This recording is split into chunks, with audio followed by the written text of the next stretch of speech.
Welcome back. Before the break, we spoke with California Congressman Jared Huffman to get his take on the battle over the stimulus package and whether or not he feels it's enough to help people who are struggling right now.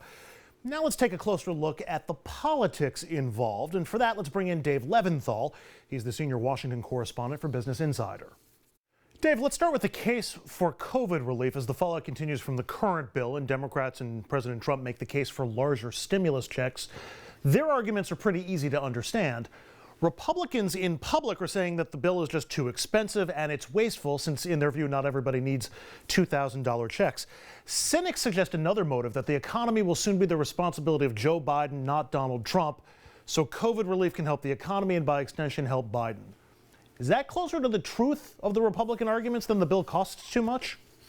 So the Republicans are just they've got themselves in a pretzel, a knot, and all twisted together on top of that, because what you basically have is you have the competing forces of the budget hawks. And yes, there are still some left on the Republican Party in the U.S. Senate, in the U.S. House, saying, look, $2,000, a $1,200 payment, which was proposed earlier, that's just simply too rich for what the U.S. can handle right now. This money has to come from somewhere. It's not going to come from manna from heaven. It's not going to grow on the Capitol Christmas tree. It's either going to come in the form of increased taxes or reduced services or borrowing, which is ostensibly what's going to happen first and foremost. So as a result of that, you've got that wing of the Republican Party, and then you have people who, including Donald Trump, who say, no, absolutely, we need $2,000 payments. We need to stimulate the economy. And it's a very precarious position trying to, at one time for the Republican Party, argue that we need to be the party of fiscal responsibility,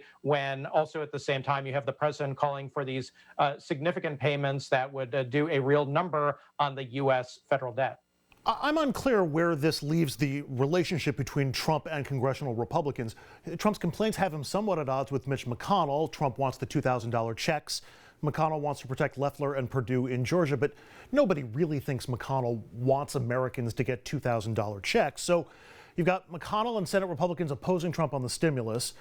It looks like the defense spending veto is about to be overridden. And at the same time, you've got all of these other signs of Republican fealty to Trump. So what is the relationship between Republicans on the Hill and Donald Trump right now? Or is this just not a great moment to measure that relationship?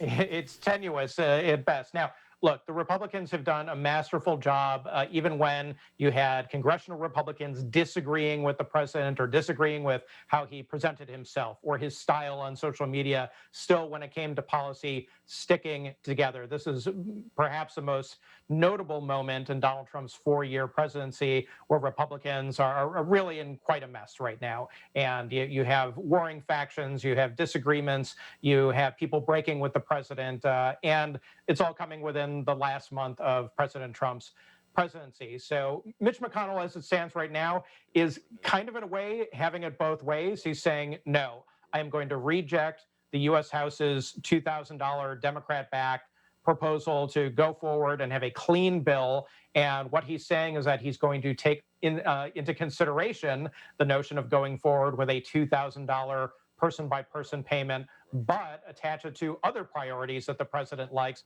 Donald Trump is about to become the past. The future will be Joe Biden. So let's look at the future a little bit. Unless the voters of Georgia decide otherwise, let's assume that Mitch McConnell and the Republicans hold the Senate majority next year.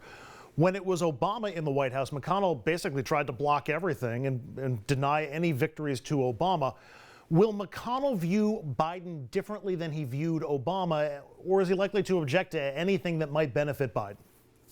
Well, there's no reason to think that Mitch McConnell would suddenly do a 180 or even a 90-degree turn and suddenly have a different, markedly different relationship with Joe Biden than he did with Barack Obama when both of them were serving in the White House. That being said, Joe Biden definitely is kind of staking his presidency's agenda, at least in its first 2 years, on his ability to work with the Senate. So running out that scenario where the Republicans do retain the U.S. Senate, where there's going to be a very, very narrow majority for Republicans there, so long as those Republicans can stick together, and that's a big if because of people like Senator Mitt Romney, Senator Susan Collins, Senator Murkowski in Alaska. If the Republicans can stick together, then Mitch McConnell can still play that game. He can still run that playbook. But he also, too, has some internal housekeeping to do with some of those senators who aren't all the time going to just do what Mitch McConnell wants them to do. Do you think Joe Biden actually believes that he can get Republicans to work with him, or do you think he's just posturing? And if he's more right than wrong, where would the common ground be?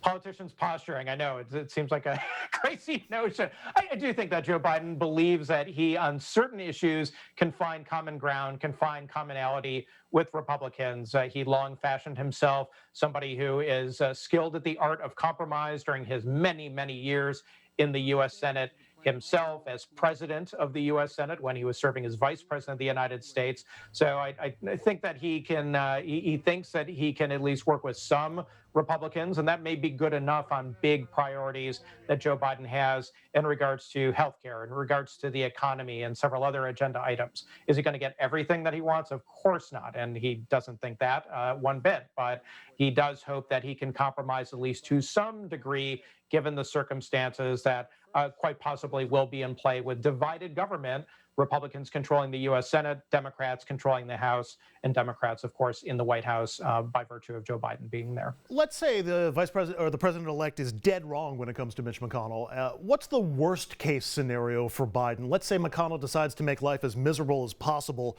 for the incoming president. What does McConnell do, and what does that look like?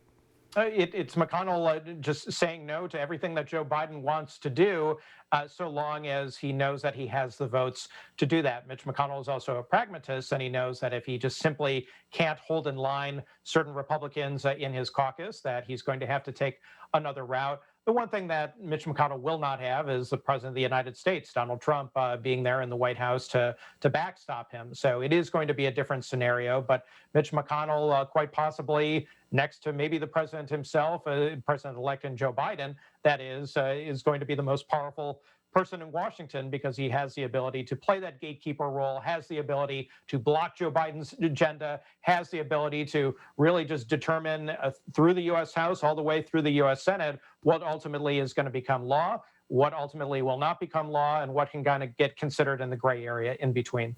Dave Levinthal is the senior Washington correspondent for Business Insider. Dave, appreciate the time and the insight. Happy New Year. Have a healthy and safe one. And the same to you. Thank you. And up next, Election Day in Georgia, 1 week from today, and the candidates are raising boatloads of money as record numbers of people head to the polls. After the break, the very latest on the races as we enter the home stretch.